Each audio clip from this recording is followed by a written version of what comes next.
Olá! Quem já teve a chance de olhar uma imagem de ressonância magnética da coluna sabe que, à primeira vista, parece um emaranhado de tons de cinza, né? Pois bem, nesta análise a gente vai fazer exatamente o contrário, vamos decodificar essas imagens. A ideia é aprender a enxergar a coluna lombar como um especialista, transformando aquilo que parece super complexo em algo bem claro e compreensível. Fica sempre aquela dúvida, né? O que os médicos estão realmente procurando naquelas imagens em preto e branco? Essa pergunta vai ser nosso ponto de partida. Vamos mergulhar na anatomia da coluna, mas não a partir de um livro, e sim a partir do que a própria ressonância revela pra gente. Então vamos lá. Antes de sair olhando para a coluna, a gente precisa primeiro entender a linguagem da ressonância magnética. Pense nisso como aprender o alfabeto antes de tentar ler um livro. É o básico para tudo que vem depois. A ressonância tem diferentes modos de tirar a foto, digamos assim. Os dois principais são T1 e T2. Para o nosso papo aqui, a gente vai focar no T2, que é o mais usado para ver problemas nos discos. E a regra de ouro do T2 é muito, muito simples. Tudo que tem muita água brilha, aparece branco na imagem. Então, o líquido da espinha, o miolo de um disco saudável, tudo isso vai estar brilhando. Guarde essa informação porque ela é a chave para a gente decifrar todo o resto. Ok, com essa regra na cabeça, água é brilhante. Vamos aplicar isso na primeira peça do nosso quebra-cabeça, a estrutura óssea. Estamos falando das vértebras, que são literalmente os blocos de construção que sustentam tudo. O corpo vertebral é a parte principal da vértebra, o pilar que aguenta nosso peso. E na ressonância ele não é só um bloco cinza, de jeito nenhum. A imagem mostra pra gente uma anatomia interna bem interessante. E olha só que perfeito, aqui a gente vê aquela regra do T2 funcionando direitinho.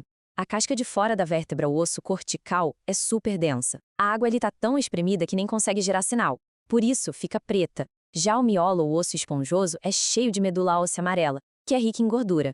E no T2 a gordura também brilha. O resultado é essa imagem clássica. Um anel preto por fora com o centro bem branquinho, brilhante. Agora vamos para o que fica entre cada um desses blocos de osso, os famosos discos intervertebrais. Eles são como amortecedores de alta tecnologia. E para entender como eles funcionam, a melhor analogia que existe é de um donuts recheado com geleia.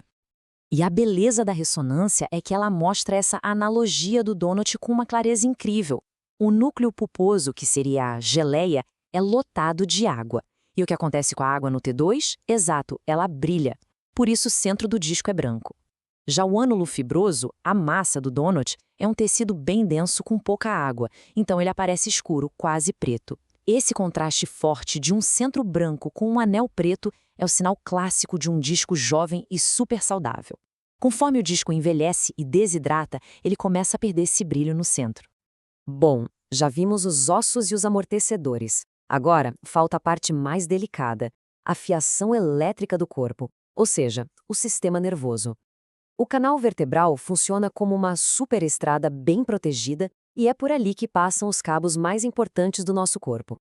E dentro dessa superestrada, lá na parte lombar, a gente não tem mais aquela medula espinhal grossa e compacta. O que existe ali é um feixe de raízes nervosas chamado cauda equina. O nome vem do latim e significa literalmente cauda de cavalo, e é uma descrição visual perfeita para esse conjunto de nervos que ficam ali, flutuando no líquido espinhal. Claro, esses nervos não podem ficar presos para sempre nessa superestrada, né? Eles precisam sair para controlar as pernas e outras partes do corpo.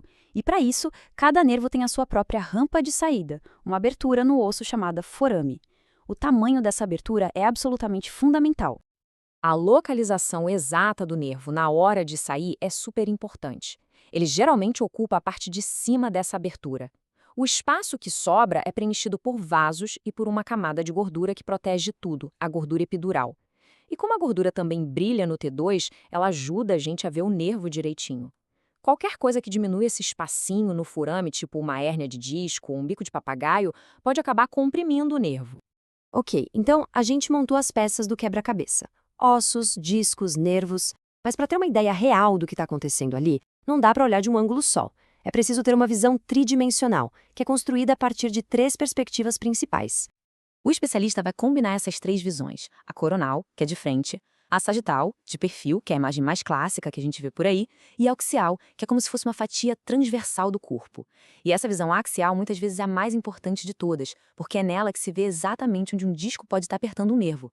É navegando entre essas três visões que se consegue montar um mapa 3D preciso da coluna e de qualquer problema. Isso tudo nos leva a um ponto-chave sobre a ressonância. Ela tem seus superpoderes. Como resume essa citação, ela talvez não seja a melhor ferramenta para ver detalhes super finos de todos os ossos. Mas quando o assunto são as partes moles e funcionais, os discos, a medula, os nervos, aí ela é simplesmente imbatível. É o melhor jeito de ver onde a compressão está de fato acontecendo. Então, depois de fazer essa viagem pela anatomia da coluna através das lentes de uma ressonância, a pergunta final é: como isso muda a nossa maneira de pensar sobre a origem da dor nas costas? Fica bem claro que não é só a coluna, é uma interação super complexa entre o osso, o disco e o nervo.